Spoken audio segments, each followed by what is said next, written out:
धर्मराज युधिष्ठिर बोले कि हे भगवान, वैशाख मास के कृष्ण पक्ष की एकादशी का क्या नाम है, उसकी विधि क्या है तथा उसके करने से क्या फल प्राप्त होता है?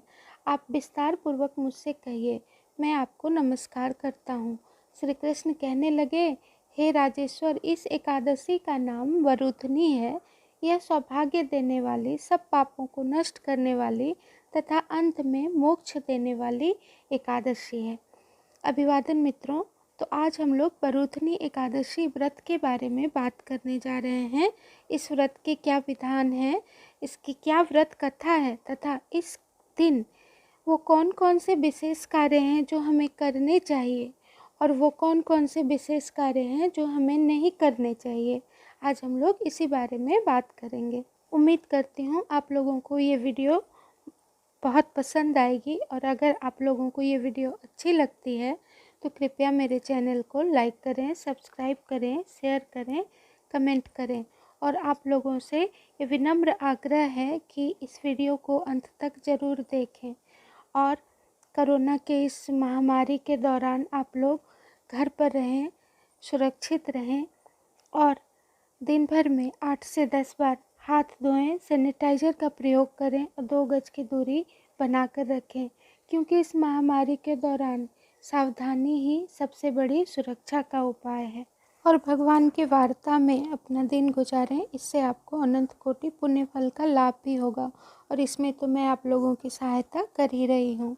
तो कहते हैं एकादशी के व्रत वाले दिन जुआ नहीं खेलना चाहिए, इस दिन पान नहीं खाना चाहिए। ब्रश करने के लिए जो लोग दातुन का इस्तेमाल करते हैं उन्हें आज के दिन दातुन नहीं करना चाहिए। किसी भी दूसरे व्यक्ति के बारे में निंदा नहीं करनी चाहिए। किसी भी पापी मनुष्य के साथ किसी भी प्रकार का संबंध नहीं रखना चाहिए, चाहे आपका संबंध रिश्तेदारी की हो या बातचीत की हो। कम से कम आज के दिन आप उनसे किसी भी तरह का कोई संबंध ना रखें, अर्थात पापी मनुष्यों के साथ बातचीत सब त्याग दें। आज के दिन क्रोध ना करें। आज के दिन आप किसी से कोई भी मिथ्या भाषण ना करें तथा आज के दिन नमक का सेवन ना करें और तेल का भी सेवन ना करें। ये कुछ विशेष बातें हैं जिन्हें आज के दिन आपको नहीं करने चाहिए। कहते हैं पूजा 3 प्रकार की होती है, कायिक, वाचिक और मानसिक। कायिक अर्थात जो पूजा हम लोग शरीर से करते हैं, वाचिक अर्थात जो पूजा हम लोग बोलकर, मंत्र बोलकर करते हैं, और मानसिक अर्थात जो पूजा हम लोग मन से करते हैं। तो अगर आप मंत्र नहीं जानते कोई बात नहीं, अगर आप व्रत नहीं रख सकते तो भी कोई बात नहीं, लेकिन अगर आप मन से भी प्रभु भक्ति का ध्यान करते हैं तो भी आपको उतने ही पुण्य फल की प्राप्ति होती है जितना कि आप कायिक वाचिक रूप से पूजा करके पा सकते हैं। इसलिए आप कुछ भी ना कर सकें तो मन में प्रभु भक्ति का ध्यान अवश्य करें, ये भी आपको मोक्ष की ओर लेके जाएगा। कहते हैं इस व्रत को यदि कोई अभागिन स्त्री करे तो उसको भी सौभाग्य की प्राप्ति होती है। इसी वरुथनी एकादशी के प्रभाव से राजा मानधाता स्वर्ग को गए थे। वरुथनी एकादशी का फल 10,000 वर्ष तक तप करने के बराबर होता है। कुरुक्षेत्र में सूर्य ग्रहण के समय 1 मन स्वर्ण दान करने से जो फल प्राप्त होता है वही फल वरुथनी एकादशी के व्रत करने से मिलता है। वरुथनी एकादशी के व्रत के करने से मनुष्य को इस लोक में सुख भोग कर परलोक में स्वर्ग को प्राप्त होता है। वरुथनी एकादशी में हम लोग भगवान विष्णु के वाराह अवतार की कथा सुनते हैं। भगवान विष्णु ने वाराह अवतार क्यों लिया था? भगवान विष्णु ने जब ये पृथ्वी जलमग्न होने लगी थी तो इस पृथ्वी को जलमग्न होने से बचाने के लिए और हिरण्याक्ष नाम के असुर का वध करने के लिए वाराह अवतार लिया था। तो इसमें हम लोग भगवान के वाराह अवतार के स्वरूप की ही पूजा करते हैं, इसीलिए इस एकादशी का नाम वरुथनी एकादशी है। तो चलिए अब हम लोग वरुथनी एकादशी की कथा का श्रवण करते हैं। इस कथा को सुनने मात्र से आपको अनंत कोटि पुण्य फल की प्राप्ति होती है। प्राचीन काल में नर्मदा नदी के तट पर मानधाता नामक राजा राज्य करता था। वह अत्यंत दानशील तथा तपस्वी था। एक दिन जब वह जंगल में तपस्या कर रहा था, तभी न जाने कहां से एक जंगली भालू आया और राजा का पैर चबाने लगा।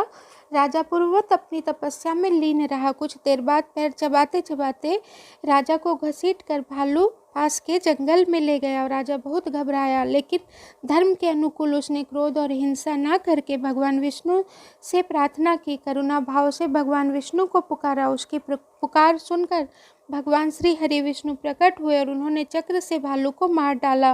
राजा का पैर भालू पहले ही खा चुका था। इससे राजा को बहुत पीड़ा हो रही थी। वह बहुत ही शोकाकुल हुआ। उसे दुखी देखकर भगवान विष्णु बोले, हे वत्स, शोक मत करो, तुम मथुरा जाओ और वरुथनी एकादशी का व्रत रख कर मेरी 12 अवतार मूर्ति की पूजा करो। उसके प्रभाव से पुनः सुदृढ़ अंगों वाले हो जाओगे। इस भालू ने तुम्हें जो काटा है वह तुम्हारे पूर्व जन्म का अपराध था। भगवान की आज्ञा मानकर राजा मानधाता ने मथुरा जाकर श्रद्धापूर्वक वरुथनी एकादशी का व्रत किया। इसके प्रभाव से राजा शीघ्र ही पुनः सुंदर और संपूर्ण अंगों वाला हो गया।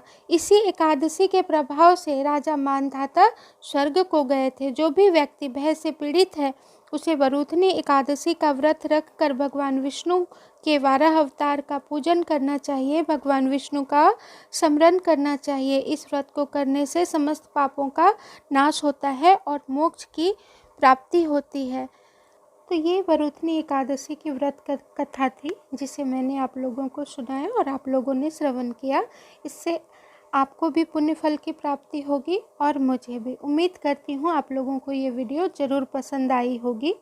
अगर आप लोगों को ये वीडियो अच्छी लगी हो तो कृपया इसे लाइक करें, सब्सक्राइब करें, करीबी मित्रों के साथ शेयर करें, कमेंट करें। मिलती हूँ आपसे फिर किसी अगले वीडियो में नई जानकारी के साथ। तब तक आप सुरक्षित रहें, स्वस्थ रहें, प्रसन्न रहें। अंत तक देखने के लिए आप सबों का कोटि कोटि आभार, वंदन, नमन, धन्यवाद।